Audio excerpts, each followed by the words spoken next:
Department, and I'm a councilman for the Ward 5 for the city of Tucson. Okay.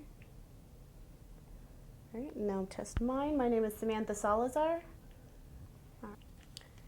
Good afternoon. My name is Samantha Salazar.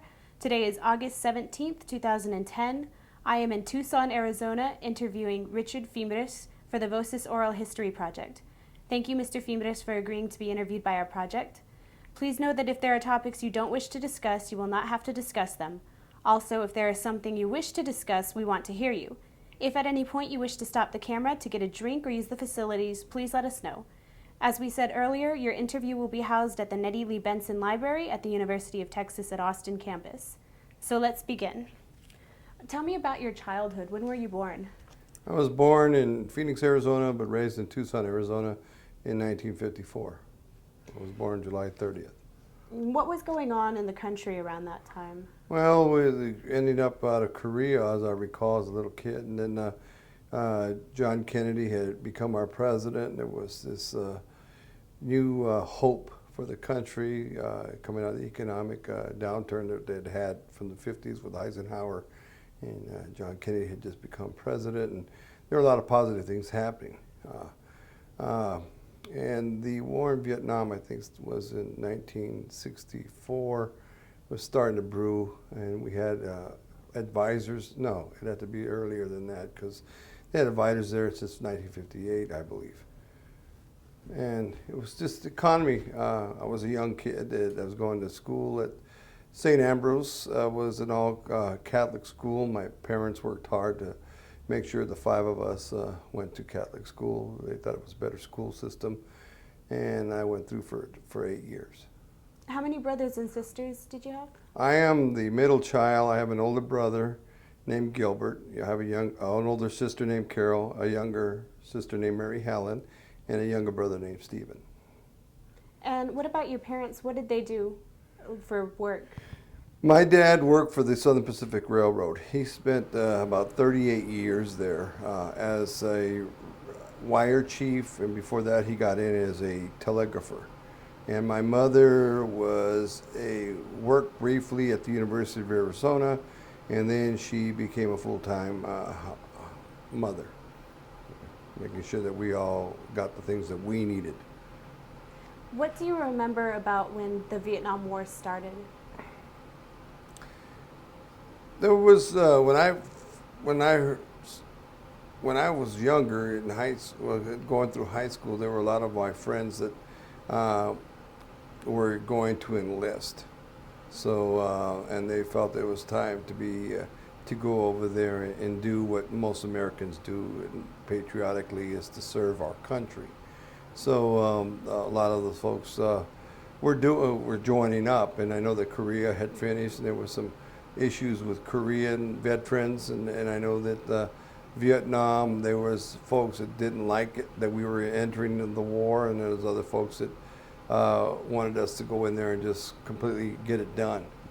So there was a lot of turmoil with Vietnam. Before the conflict started, do you remember segregation in your neighborhoods at all? In our neighborhood in Tucson, no, not as much as I've seen in other areas and heard about in other areas. Were there certain kind of cliques, certain races stayed together? Well, usually Latinos stayed with Latinos, and African Americans stayed in their areas, and Anglos were up the eastern side or the northern side of Tucson. So. What about at school? Did everybody? Well, St. Ambrose was very was different. You know, there were more Anglos there than there were African Americans or Latinos. It was a parochial school, and you paid a lot of money to get in there, and that was, to me, was very different than when I went to Tucson High, which was very diverse, very culturally. You know, it was a mixture of all of us.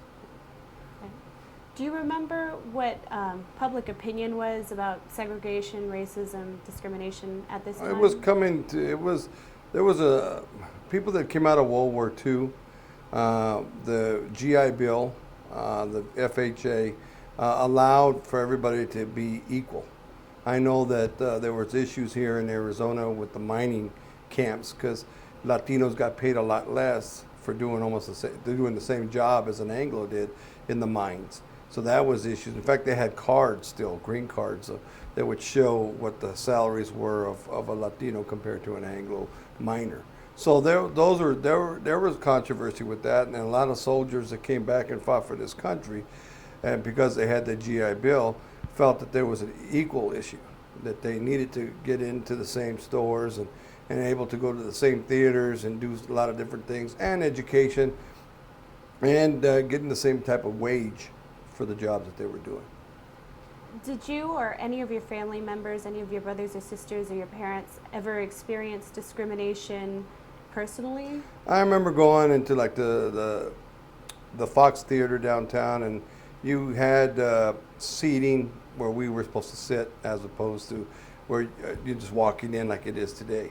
There were some issues with some of that, but we weren't denied food at the counters or something like that, like the African Americans that had experienced in the past. So there was some differences, but I think downtown Tucson was more of a melting pot of folks to go to. What do you remember about the civil rights movements that were going on at this time? I heard a lot. A couple of my friends in high school would talk about the civil rights movement with Martin Luther King and Bobby Kennedy, and so the movements that were going. We went and I heard a couple speeches, etc. of folks, but most of that movement we thought was in Chicago and California and in other areas than what we were experiencing down here. What do you remember from the speeches that you did go to see? They talked about equality, making sure this was a country for all, and that there was justice for all, and those are some of the things that I think we've always strived for in this country, although sometimes it's never happened. Yeah. What about public support? Was there a lot of public support for this movement, or was there a lot of backlash? No, there was a lot of backlash. The papers would write about people getting out of the system and not going against the system as opposed to trying to work through it, etc. And I think it was out of frustration, just like what we're seeing today with the immigration issue. There's a lot of frustration. You got a lot of folks here in Arizona that supported SB 1070 and eliminating ethnic studies. A few years ago, they eliminated bilingual education in our system. Now we got Ward Connolly coming over here from California trying to eliminate affirmative action in our system. And these are some of the same type of things that have been around. It seems like every 15 years they cycle up again and come right through, and we have to go through these battles again, and it's sad. What do you remember about a push for Hispanics and a Hispanic movement during this time period? There was I know that there's been a push for Latinos, but it seems like Latinos were more diverse within their own culture. You had the Puerto Ricanos, you had the El Salvadorians, you had the Mexicano, then you had the Mexican national. So there were a lot of diversity. And then if we said the sky was blue over here, they would say it was raining over here. So we couldn't really get together. But Cesar Chavez was from Arizona, and a lot of the movement started from here. And then you heard what Martin Luther King was doing with the African American movement. So there was a lot of there was a lot of anger in our communities about people finally taking a look at what they were doing and what they were receiving and seeing how it wasn't equal. And you think that World War II and the Korean War were a big fuel for these civil rights movements? I think that World War II was the major one. I think that because the GI Bill was created, the real GI Bill, not the Montgomery GI Bill that people have now, because with that you were able to get a full education all the way up to college. You were able to also buy a home and get loans, and those helped you improve your economic conditions. And I think that's really helped a lot of our soldiers that came back from World War II. The other thing was a lot of folks gained citizenship. I mean, they fought for this country and they were undocumented. and they were, sadly, a lot of them received their citizenship posthumously. That means they gave their life for this country. Same thing's happening now in Afghanistan. It's happened in Iran. When the time of need, then we look the other way. So, yeah, I think the GI Bill was a huge step for equality for the Latino community and for the African American community. It allowed us opportunities that we didn't have before. What is different about the original GI Bill and the Montgomery GI Bill? The Montgomery GI Bill, you got to pay into it. Back then, if you served this country, you were able to gain an education. If you served, I think it was up to 180 days, then you were eligible for the GI Bill. And then they gave you money. The Montgomery GI Bill, you got to take a portion of your check and put it into it, and they match it. So that's the difference than it was now. And I think that we need to look at the benefit packages we offer military personnel, because a lot of it comes up very short. We promised if you served 20 years in this for our services, you would get health care coverage completely till you passed away, and that's not true. They've cut it. They've cut the services benefits, and it's a shame how we treat some of our veterans who have given an arm or leg or have been mental health issues and given to serving this country, and then we treat them differently. We treat them badly. So you think that the original GI Bill was more beneficial? I think it was. I think it offered a lot of opportunities. I am a product of the GI Bill. I wouldn't have my 2A degrees or my BS degree if I hadn't used the GI Bill, and I wish I had it when I went after my master's. I wish I had it because it was very expensive, Did any of your family members serve in the service before you? I had uncles. My dad served probably in World War II, was a veteran of World War II. And my uncles, my Uncle Mike, my cousins, Ronnie and David served during Vietnam era. On my dad's side and my mom's side, we both, patriotism is something that Latinos consider very honorably to do, to serve this country. And when the balloon goes up, we answer the call.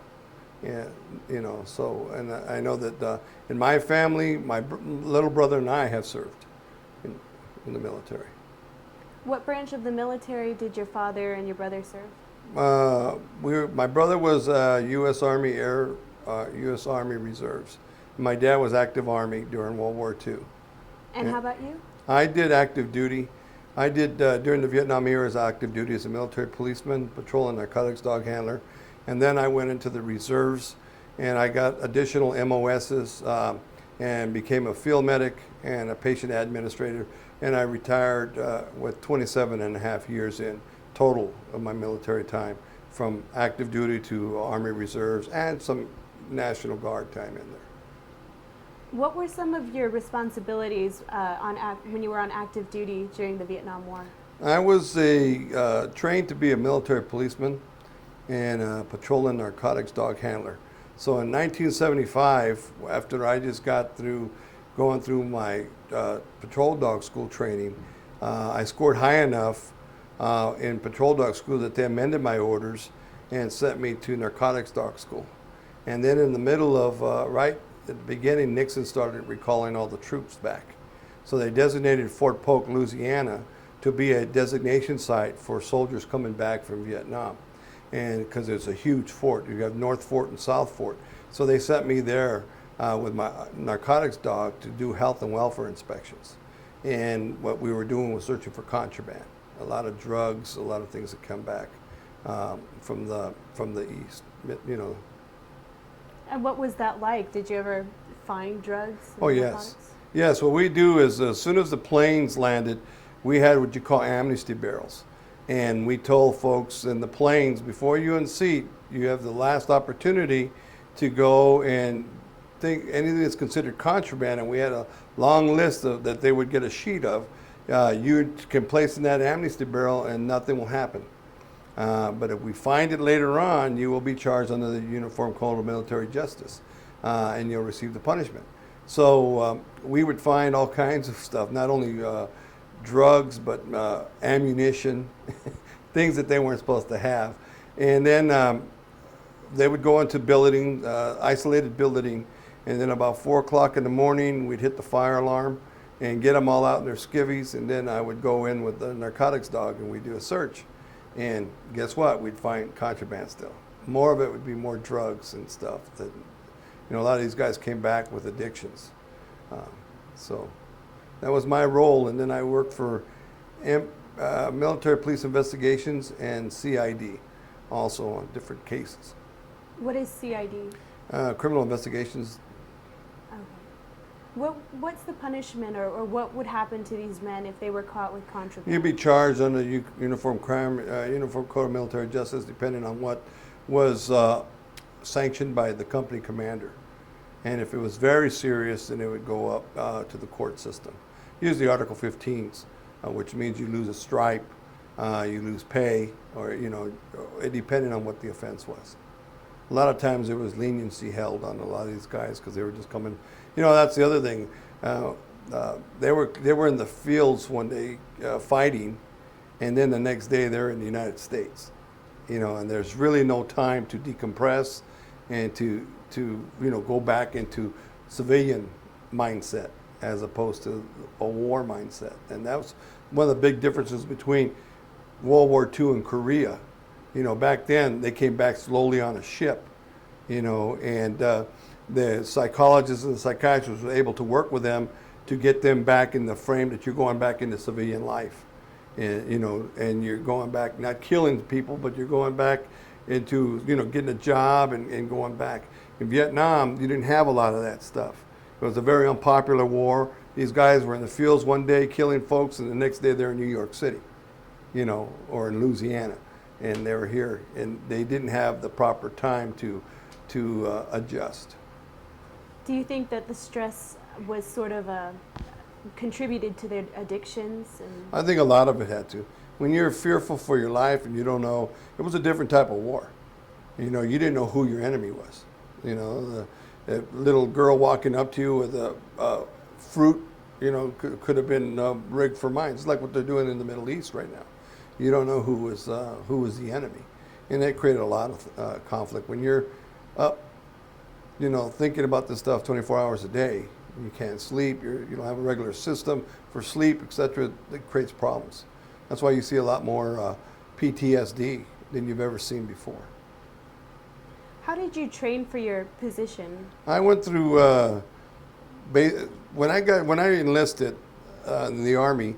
I was allowed to either pick my station of choice or my education or my job up. So I wanted to always be a policeman. So I chose to be a military policeman. So and I figured my tour was 2 years. So I figured I would get some system out, and I did have orders cut for Vietnam. But I got out of basic training, and then they sent me, which was Fort Leonard Wood, Missouri. And then I went over to Fort Gordon, Georgia for MP school. And MP school, I guess I scored high enough that they selected me for patrol dog school. So patrol dog school, they sent me over to Medina Air Force Base, which is in Lackland Air Force Base in San Antonio. And I was on an Air Force base, and I went through dog school. And then I got honor graduate from patrol dog school that they then sent me to, amended my orders again and sent me to narcotics dog school. And then I lucked out because Nixon started calling back the troops. Because I figured I'd go over there with a narcotics dog, or a patrol dog, as opposed to just going over as a regular soldier. And how did you work with the dogs? Was that difficult, or? No, a lot of it's repetition. You get a younger dog that's trained basic obedience, and then you just refine the skills and you do it over and over again. It's very interesting, Do you work with the same dog, or do you switch? Yes. I had two different dogs. I had a patrol dog. I had certified. My first dog's name was Cindy, and she had been a sentry dog, which means that in the military they were mostly work for the Air Force. They put them out on a post, and they're around the perimeter, and anybody gets in there, the dog's trained to go for the jugular vein and bite them and put them down. So I trained a sentry dog and got her certified as a patrol dog, but she was too old to go into narcotics, because narcotics is like a game for the animal. So then they issued me Angie, which is my second dog. And then with her, we went through Narcotics Dog School. And again, it's like a game with the dog. And then their sense of smell is so much better than ours, that they can really detect. So we went through, there was longer training. I think it was 15 weeks that we went through that. Patrol dog was 12 weeks. Then Sentry was, narcotics was an additional 9. So. How do you train them? I mean, do you have to obviously expose them to drugs? Yes. We used to have containers that were checked out, signed out, and they had contraband in them. And then they would go hide it. And then the ball, we used to use a ball and it had a THC content in the ball. So when they were playing with the ball, they were getting accustomed to the smell. So they used that, and we bounced it back and forth. And then every time, that was a reward. Every time they found the contraband, we'd throw in the ball. And it was, like I said, it was a game. Play with them, you know. So it was a lot of drilling with the animal. And was it ever difficult to control them? Did they ever not want to do their job? Or? No, they didn't work too much. They, I think they averaged about 5 hours a day, you know, and searching. And then, like I said, most of in Louisiana, we did a lot of health and welfare inspections, and we would do them early in the morning, so it was cool and it was good for the dog. And the humidity, they didn't work as well. You know, they wouldn't stay in the kennel. But we'd get in there and, like I said, set the fire alarm, get everybody out in formation, and then go in there and search. So. And the soldiers that were coming back with contraband items, especially, were they, as opposed to like the ones that weren't, were they suffering from really difficult PTSD, or was it just?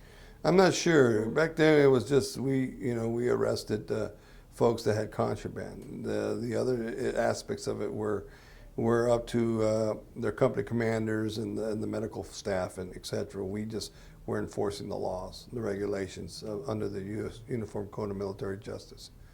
So you could see folks that nowadays, if you look at what folks look like when they have a habit, they're addicted, and you could tell a lot of these folks had been having a habit. Because, I mean, with an addiction, you don't care about anything else. You just care about the drug and how you get it, and sooner or later you forget about everything else. And these folks, because, I mean, we give them how many chances and opportunities, and yet they still would mess up. And then a lot of guys thought it was a good way out of the military. Would they be, was it bad enough that they would be dishonorably Yeah, I think discharged? so. If they were depending on the offense, and like I said, the incident, the company commander would make a determination and forward it over to JAG, or the post commander, and also the provost marshal had something to say, which is the law enforcement director, which is like our police chiefs here. He would make a determination whether this offense was too serious to just be given to the company commander. Were there narcotics dogs in Vietnam as well, or was it just for when they came back? I'm not really sure. I think that narcotics dogs were starting to be used more and more in the 70s as opposed to the early. There were a lot of dogs used in Vietnam, but they were mostly patrol dogs and sentry dogs. And basically, you'd set up a perimeter and put the dog on a long leash and let her stay there. And then she'd be your first detector, if somebody was coming into the perimeter. Same thing with patrol dogs.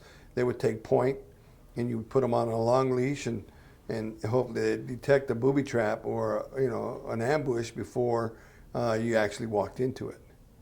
And the sad thing is, a lot of them would set off the mine first before, And then a lot of bomb dogs were starting to be trained and used, where they would, instead of using the THC content, use the ingredients to make a bomb, the TNT and stuff like that. Going back to public opinion, how is it different from, or was it different at all, public opinion about Vietnam when we were just invading and when we were in and then when we came out? I think that public opinion was that we were there to stop communism in the beginning. And I think that John Kennedy, the president then, really didn't want to put more U.S. troops in there. He was happy enough with advisors. And then as soon as he was assassinated, Johnson came in, and then he's the one that ordered more troops in. And in fact, he got the U.S. troops to go in there. And so public opinion was starting to turn after you heard about Lieutenant Calley and the My Lai massacre, and you heard about some of these other instances, talking about baby killers, and then you'd start seeing incidents on college campuses, like Kent State was one where they shot 5 or 6 students, National Guard. So there, you start to see public opinion, I think, turn in the later 60s on these issues. And I know that at the Democratic Party in Chicago, there was a huge riot, and Vietnam was the primary focus of that issue. And so it started to turn. I never really felt that personally. I know that when I was in uniform and I was traveling from one area to another, people didn't try to spit at me or disgrace. In fact, I was I had a layover in Dallas, and I was sitting at the bar going to get a drink, and this Texan went out and bought me a drink and said, "Thank you for serving," and that was quite different than what other people were feeling. So. I know there was a lot of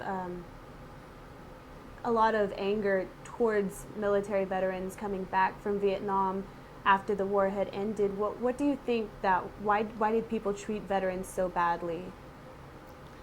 Because the war was a negative. And then the other thing is we didn't win it. World War II, we won. We stopped Hitler, we stopped Mussolini, we stopped Tojo. In Vietnam, we didn't win it, and nobody really figured Korea was a war. It was supposed to be a police action. And so Vietnam was considered a war, and we didn't win it. So there was this new stigma to the soldier that, because you didn't win. And normally, looking back to our history, starting with World War I, we won. Pershing went over there. We were helpful to the Allies, and we turned the tide, and then we were able to put Germany in its place. And, and in World War II, the same thing. We had the same outcomes, and so people cheered. Plus, it was a war. Those were world wars. That means that affected everything. This one also was basically the United States that was fighting it.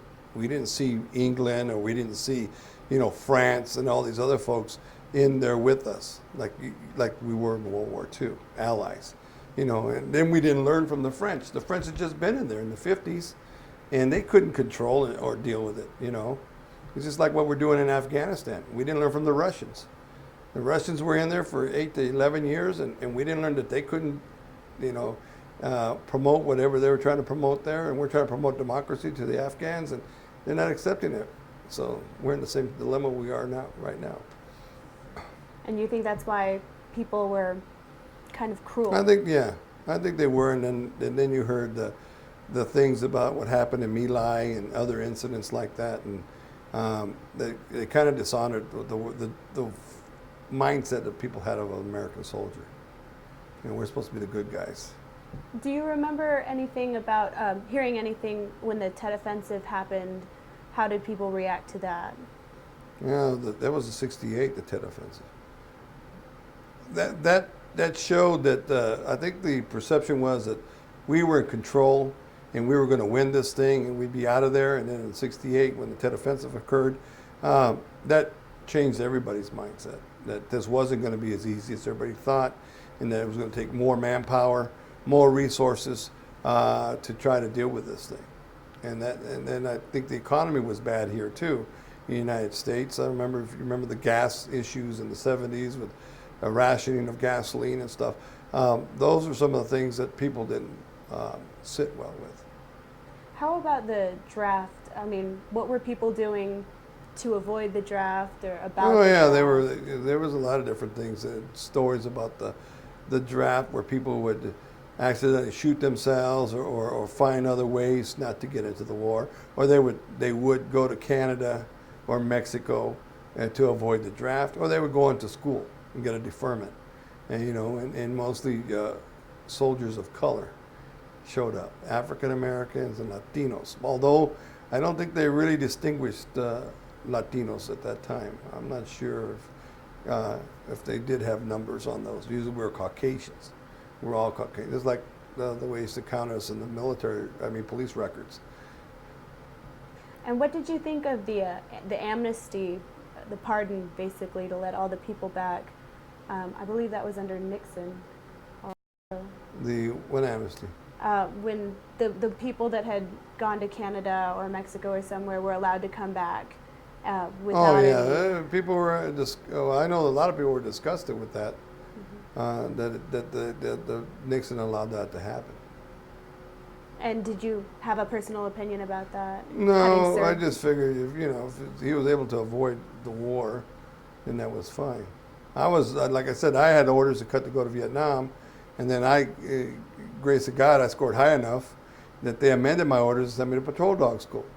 And then I got honor graduate out of that, and then I got to go to Narcotics Dog school, and then I got to go to Fort Polk, Louisiana, which they did call Little Vietnam because of the swamps and everything else, but it wasn't the actual thing. So I was blessed that way, because for 2 years I was supposed to go get my MOS and then go over there.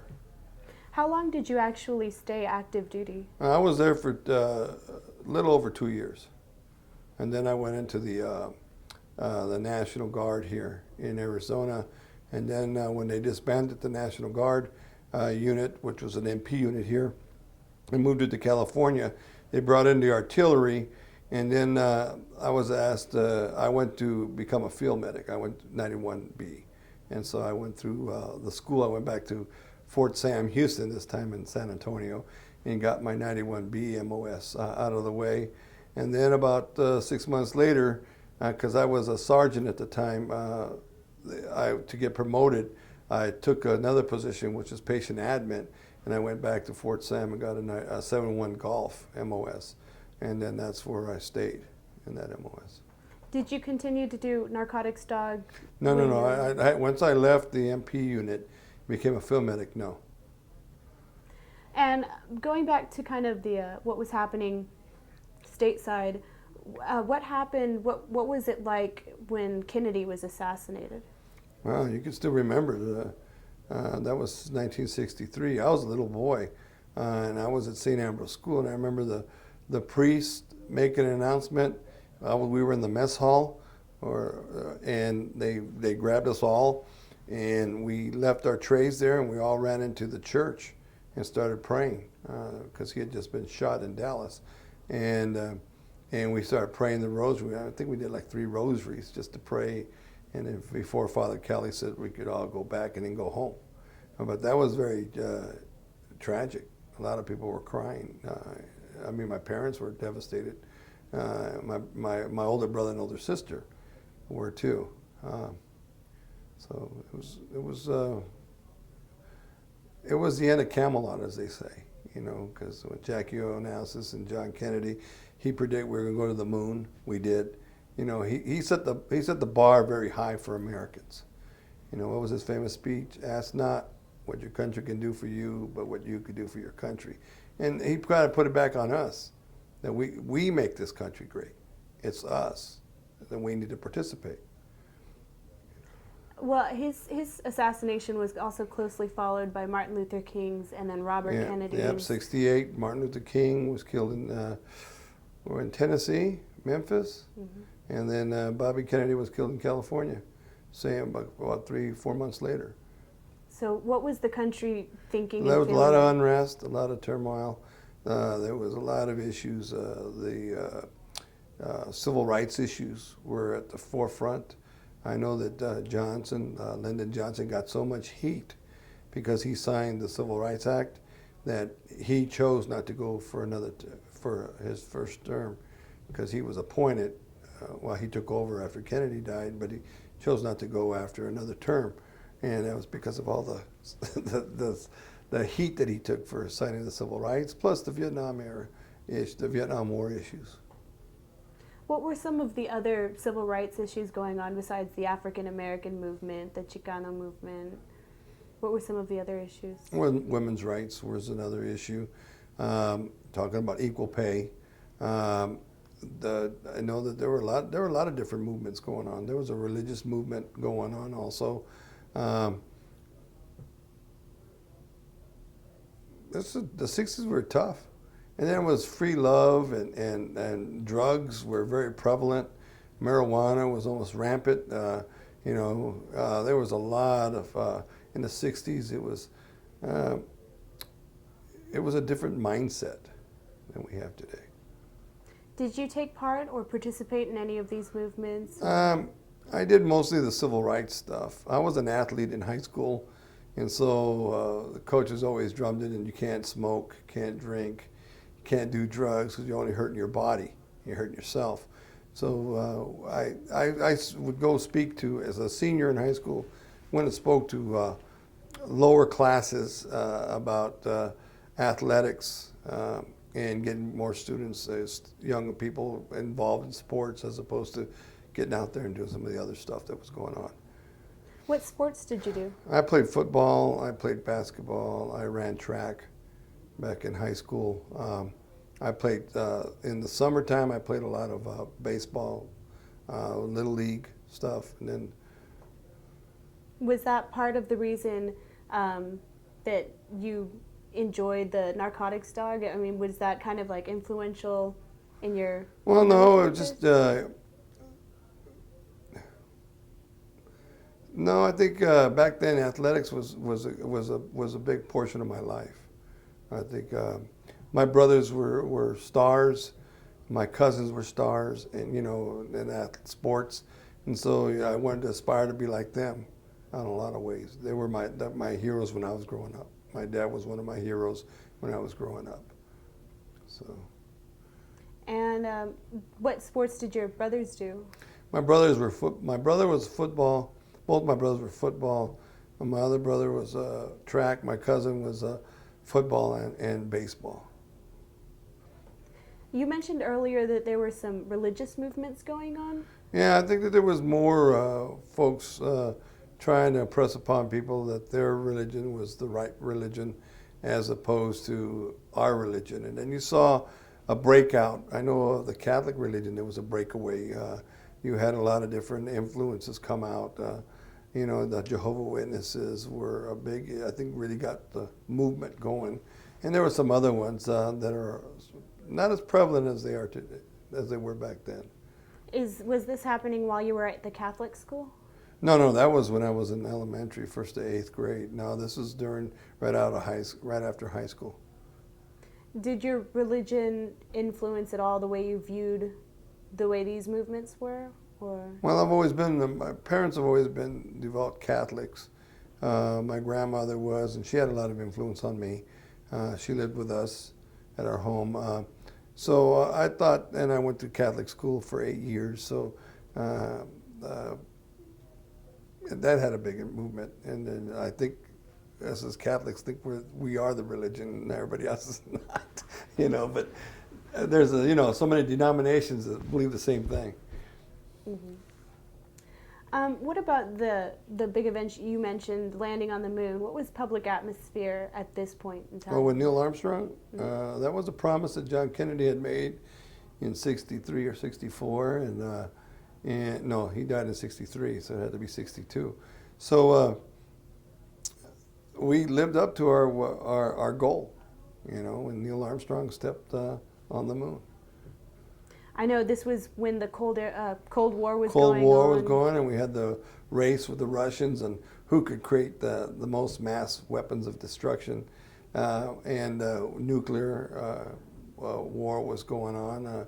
The buildup of nuclear weapons, and so we got there first. So it was competitive. Some people have said that it was kind of the government. This was sort of like something that the government looked to say we're doing something right. Did you see that at all? Because I know there was a lot of people unhappy with what was going on in the country and the government. I think so. I think this is a thing you could hang your hat on as an accomplishment. I think that was very positive for this country. People respected a lot of the Kennedys, and both John and Bobby. And John had set this goal, and we climbed that mountain to obtain it, and that was very positive for this country, you know.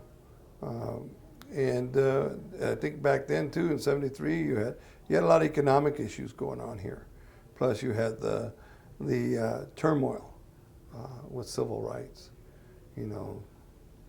Can you talk more about the economic issues that were going on? I think jobs, opportunities weren't there as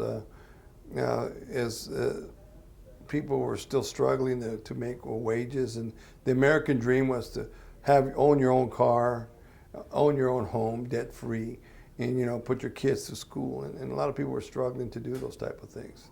Plus, prices were escalating. Everything was costing more and more. I remember back then you could buy a candy bar for a nickel, and now it's what, $2? I mean, just the whole changes in those eras. What about the gas rationing? Gas rationing was a big thing. I remember people's the long lines. I remember people getting in fist fights and stuff for somebody cutting in. Nowadays they'd probably just shoot you because everybody has a weapon nowadays.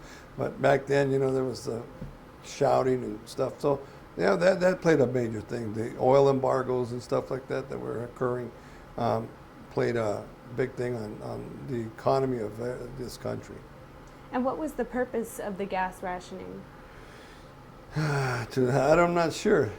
Economically, what there was to lower the price of the barrels of oil that the Middle East was trying to put around our heads. And we were becoming slowly totally reliant on the Middle East oil. Yet we had all these reserves in this country. People couldn't understand that either.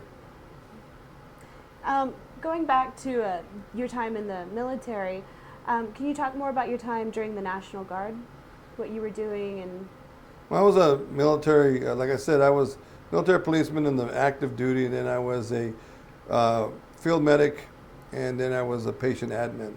So we would go and do inspections of all the records of all the units within the state of Arizona. We had our own medical detachment. We had we had doctors, we had nurses, we had technicians, and we would go and do inspections. We'd go and make sure that the unit was ready to be mobilized if it came to that. We made sure that their physicals were all up to date, that they had their dental records all up to date, that if they needed optical inserts, they were up to date. If they needed, their blood typing had to be there, their immunizations had to be in line. And if they had a physical ailment, then there was a process they had to go through to make sure that they were fit for combat. how many of them didn't have up-to-date medical records? Well, that was our role. We were the medical detachment, and we were assigned to the battery of armor units that were assigned to our area. So we made sure that they were all done. So when they didn't have physicals up to date, they had to do it every 4 years. We would partner with the VA hospital and send them there on Saturdays and Sundays and get them up to date. If they didn't have the optical inserts, we sent them to the opticians to get their prescription in, so get those ordered. Same thing with blood typing, the dog tags, etc. We had to get those done. We also had physical fitness tests, and we also had to have them meet their certain height and weight standards. And did the military cover all of the expenses and Yeah. everything that they needed? Yeah, we just made the appointments and make sure they got there, and they had to follow through with it. And you did this for 27 years? No. I did that for that was about 20 years. And what about when you finally did retire from the military? Was the VA helpful? And I mean, Are you pleased with the way you were treated? I didn't have to use the VA because of although I did have some ankle problems that I retained during active duty, I've never really utilized them. I've always had my own health care provider, which I don't like to wait in lines and stuff, so it was easier for me to make an appointment with my own physician as opposed to going through the VA and waiting. Do you think that the VA is helpful to other veterans that need to use it? Some people say yes, others say no. That's a hard one because there's a lot of folks that have a lot of negative comments about the VA hospital and the treatment that's provided or the lack of it. You know, seems like in the VA, the first thing they want to do is deny your request, and they do that. It's just like right now with healthcare system insurances. First thing is they deny you, and then you have to fight them to get services you pay for. You know, so that's been a problem with a lot of our VA hospitals and our centers. What do you think they need to change, or what should they do in order to be more beneficial to veterans? Create a better system. Be less insensitive, you know, because a lot of the folks talk about the treatment. When a new person comes up there as a veteran, they need to be treated better. I know that, like my father, for instance, we had a hard time, and my younger brother, is still fighting for his benefits that he earned as a World War II veteran. I'm not sure when it was, that in St. Louis, where they hosted all the records, it burnt down. And so a lot of the times these people were demanding they needed the actual original DD-214, and it burnt down. But they wouldn't take the copy that my father had. You know what I mean? Or they wouldn't, the doctors prescribed this, and they would deny what the doctors put in the medical records. So my brother was very disillusioned with the system, you know.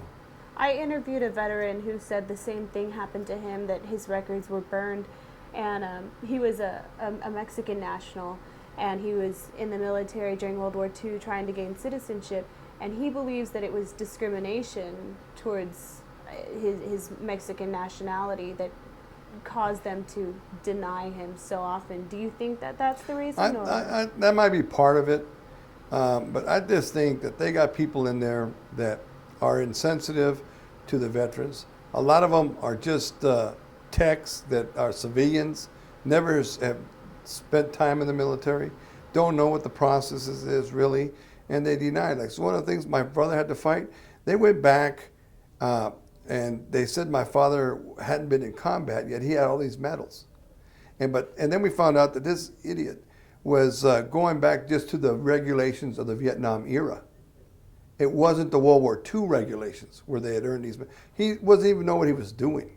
You know what I mean? That kind of incompetency that the VA has, because, you know, to save money, they hire people that are, you know, that they just get anybody to fill the job.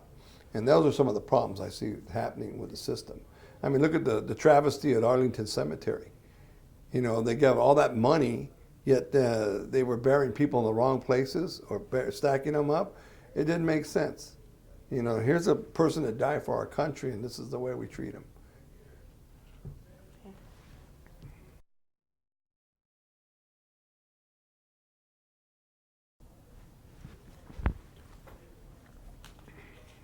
This is Samantha Salazar interviewing Richard Fimbres. The date is August 17th, 2010, and this is tape 2. Okay, so let's go back to your life after the war, after Vietnam ended. What did you do? Did you get married and start a family? I went back to school, and I had the GI Bill, and I went into Pima Community College. And I talked to the counselors there, and I created a program, or got myself into the program where I was able to get my AA degrees. And I got not only one, but I got 2 of them.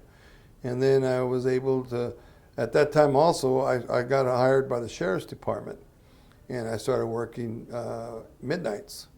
So I worked from 12 to 8, a full shift, and then I would go to school during the day. And so I went and I got 2 AA degrees, and I graduated in '78 from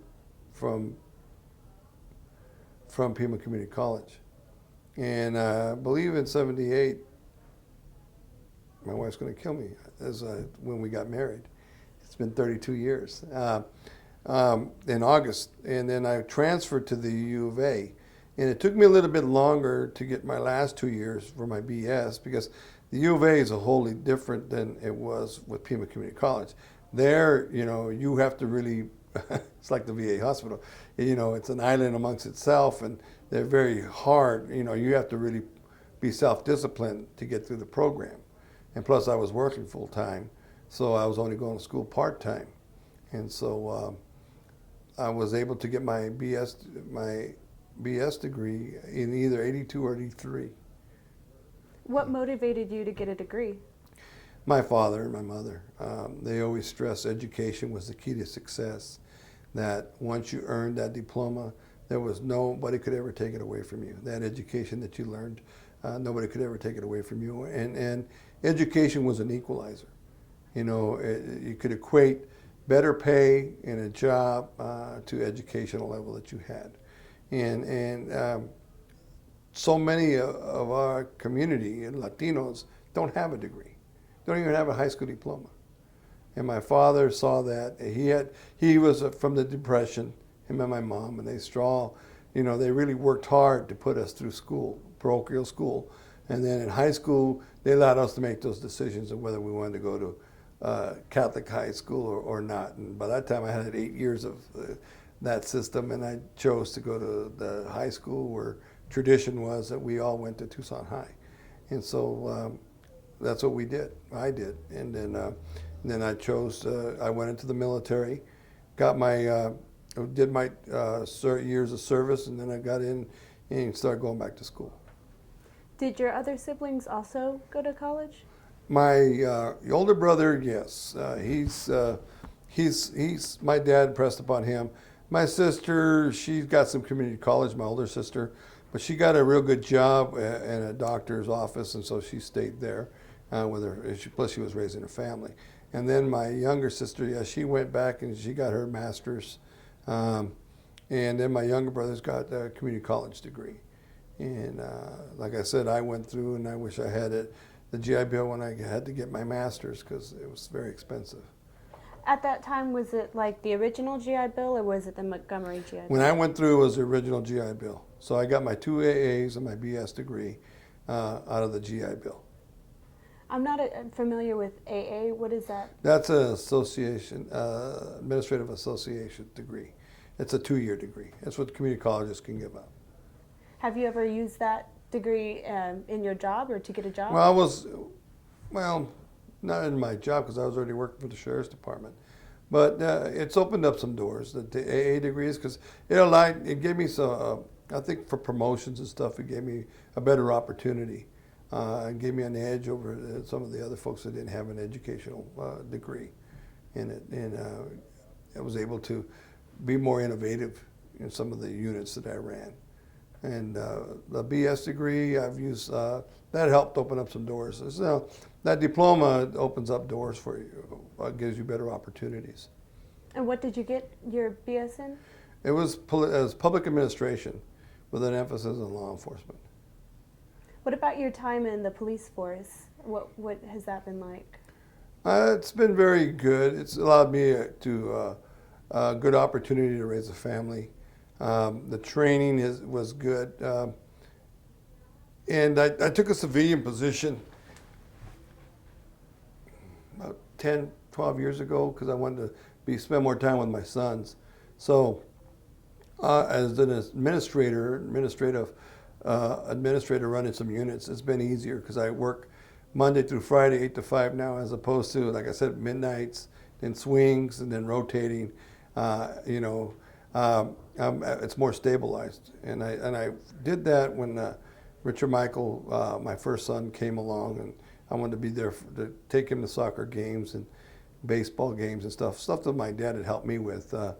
Kind of did the same thing. My dad was different though. He worked midnights a lot so that he could be there to help us with homework and to help us with our athletic programs that we were in. How many sons do you have? Just 2 boys. No daughters? Oh no, my oldest boy is 27 and my youngest will be 21 August 25th. Have either one of them served in the military? No, my older boy was thinking about it, but he loves coaching. He's a coach at Desert View High School, and he's also teaches. So, and he chose. He couldn't miss being around the kids and stuff. So his passion is teaching young adults. So he stayed there, and then although he talked about going into the reserves at one time, my wife kind of talked him out of it because of what's going on with Desert Shield and Desert Storm and stuff like that. And then my youngest boy, he's never brought up the military. How would you compare the Vietnam conflict or war with what's happening right now in like Afghanistan and Iraq? Well, some people say it compares, but it's two different types of war. We had more manpower in the Vietnam War. I think it was more of a focus and it was more negativity toward it. I think starting with the Desert Storm with George Bush Sr., we went in there, we dismantled Saddam Hussein's army, we checked for weapons of mass destruction and got out. And then George Bush Jr. came in there and believed all these stories about weapons of mass destruction, and instead of staying out, gotten out, he wanted to impose democracy on these folks, like the French tried to do, and like everybody's tried to do, the Russians, and it didn't work. So, so now we're stuck there. In Afghanistan, he went into there for the terrorists, the Taliban. So, I think Obama should have just got in and fulfilled his commitment and pulled all the troops out. Because I don't think no matter what we do, we're not going to change that mindset that they have in the Middle East.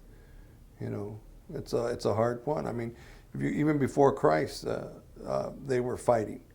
The Crusades didn't change it. The French didn't change it. The British didn't change it. The Russians didn't change it. So why do we think we can? We're not going to change that. Yet we're costing lives and manpower. Can you imagine that we could spend the kind of money we're spending every day over there on education here? What we could do with this country and get our kids back on the right track? At the end of the Vietnam War was just a withdrawal of troops. It was détente, peace with honor. No. Yeah, it just means we just got out of there. Do you think that that's what needs to be done right now? I think that's what Obama could have had a great opportunity to do that. Came in, looked it over, and leave. And they're going to change these folks. And do you think that this war will be similar to the Vietnam War in the fact that there will be so many soldiers with PTSD and drug problems? There's a lot of issues with this war, and I know that when Desert Shield, they were giving our soldiers pills to take to combat the biological chemical stuff that they said that Saddam had. And a lot of those created a lot of blood disorders in our troops that has led to different types of cancers. Yet the folks are denying treatment for some of these folks, just like they did with Agent Orange in Vietnam. A lot of people couldn't get treatment for Agent Orange. Yet people got some form of cancer and died from it. My cousin is one of those. He got he died from Agent Orange. Got cancer, and at 46 he passed. Are illnesses like that not covered? They're very hard to get approval for, and that's part of the problem with the system. But I can understand why they're trying to do that, because it's so expensive. The cost. What do you hope that the country will eventually do in the wars that are going on now? Well, I think we need to bring our troops back. Our economy can't sustain this too much longer. I think you've seen that. you've heard it. You've heard the turmoil in the communities over the war, and the controversy that it brings with it. So I think that the president has a plan. He's got a commander-in-chief over there. He's the commander-in-chief, but he's got a commander over there that is coming out with an exit strategy. And I think we need to adhere to that. And I think that's part of the problem, too. It's back in previous decades, you had men that served this country that were in Congress, that were in the White House, that knew what a soldier went through. That's why maybe he was extra protective of some of the benefit packages. Now you can count them on your hand who has served this country, And that lack of experience and knowledge doesn't relate well when they're cutting budgets.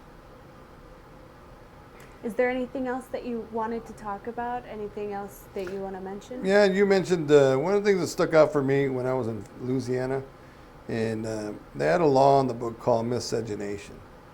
And it meant that no white woman could be seen walking with a black man downtown or anywhere. And I know that working for MPI and CID, we'd get a lot of these guys come back from Vietnam, and they had R&R'd in England or in Germany, and they came back with an Anglo wife. And a lot of these guys would go into town, and then they would be reported AWOL. And then, with MPI investigations, we'd find out that they'd gone into town and went to the wrong bar or went to the wrong restaurant and got jumped, got beat up, and then they usually killed the soldier and threw him out there in the swamps for gator bait and beat up the woman, and so there was a lot of this stuff going on. So there was a lot of issues with discrimination and segregation still in the South that was different than what I felt here in Arizona. Did you ever see issues of discrimination while you were part of the police department? Over there, when I was active duty? Either active duty or... Yeah. During the active duty Army when I was serving in MPI, we couldn't. There were African American soldiers that were just not allowed to go in places that they wouldn't be served. In the South, the N word was used randomly. It was a different time, and this is 1975. That law got appealed in 1975 in Louisiana. So. What about within the military? Was there? No, I think that one thing about the military is it's pretty well.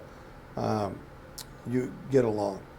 I think you've reached the bottom line that person in the foxhole with you is there to save your life, and so you all bleed red. We used to say you're all OD green, which meant the color of your uniform, and that's what it brought better a camaraderie that you survival. Did you make friends with other people of other races, with white people? Oh, yes. Black I think people? that my upbringing and going to Tucson High, which is a very diverse school, allowed for a lot of that. And then, my mother always taught me that if you treat people the way you expect to be treated, you'll never have a problem. If you respect people, you shouldn't have a problem.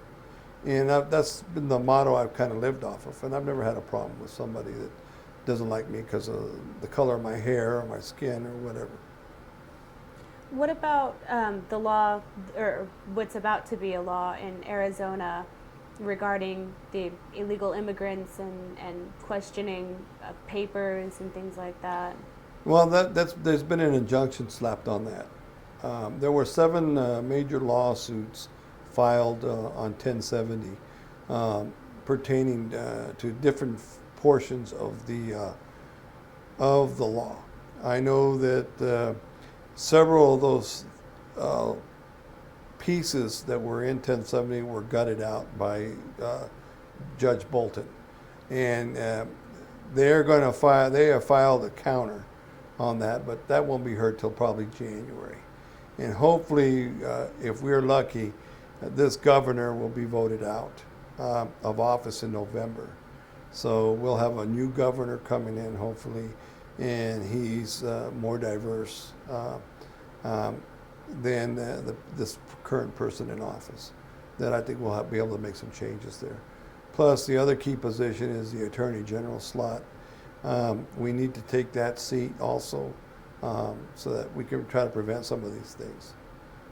When Janet Napolitano was our governor, for 6 years, she would veto a lot of this mean-spirited legislation.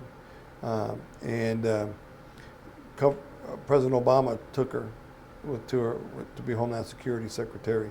So then the Secretary of State became the governor, and she's jumped right in the mix with these folks. There's a mindset in Arizona, and some of it has to come out of frustration with immigration. The federal government has dropped the ball on the immigration issue. We should have had a viable guest worker program in place in this country, like other countries have with Mexico and some of the other Latin American countries, that should be working. I mean, folks need jobs, need to work, and we offer those opportunities, you know. And the ideology that's running rampant in this state right now, it's really hurt this state for tourism. Our best partner has been the Mexican government, with a lot of the Mexican nationals coming over here and buying our products and then taking them back. So hopefully there'll be, when my mom and dad used to say, from bad comes good. And I think that we'll see that. I think that this has forced the federal government to take heed and look at the situation.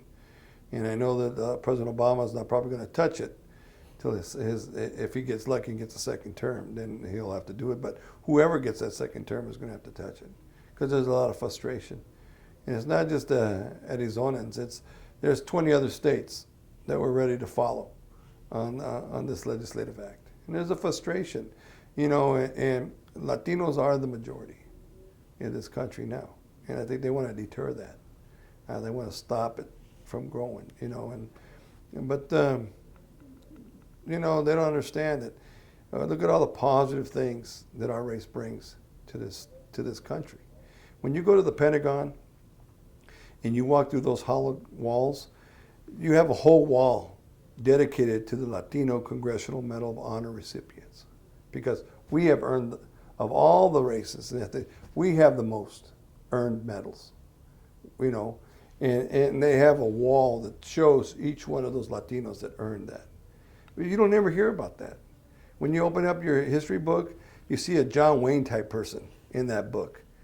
You know, they've created a book of a movie about one of our Latinos, Gabi Gabadon, out of Montebello, California. And he went in and he got 1,100 Japanese soldiers and civilians to quit, you know, surrender. And he got wounded a couple times. And then they made a movie about him, and guess who they got? This 6'4", blonde, blue-haired guy to play him. You know, it doesn't depict, you know, our history correctly or where we're at. And it goes to the historians who write the history books. That's why we're not depicted.